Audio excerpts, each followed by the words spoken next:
Ren bo'lsa alam kemisining kapitani. Uning kemisi Marsga qarab uçmoqchi.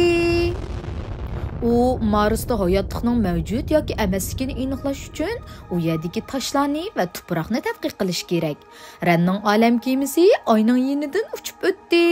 Marsga berish uchun uzun vaqt ketadi. Ren yulduzlarni kuzatdi va ularning orbitasiga joylashgan sayyoralar to'g'risida o'ylandi. Alam kemisi yetib keldi. U ikki hamrohi bilan Marsning orbitasiga kirdi.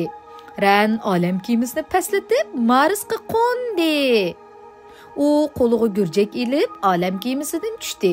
U astronot kiyimi kiyib olgan edi. U yerda havo bo'lmag'achqa Ren nafas ololmaydi. Shunga dumbasiga oksigen sumkasi esib oldi. Bu yerda tadqiq qilishga uyg'un keladigan toshlar bor. Ren u yerda tekshirish ilib berayotgan Mars mashinasini tekshirdi. Bu mashina toshlarni mi qo'laydi? U yer shariga avatish uchun Renni bir parcha rasmga tortib oldi.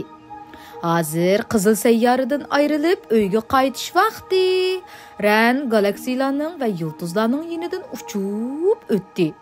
U yiqqan toshlarni tadqiqotchilarga yetkazib berishi lozim. Kapitan Ren xizmatini tamomladi. U bizga Marsda ko'rganlarini deb berdi.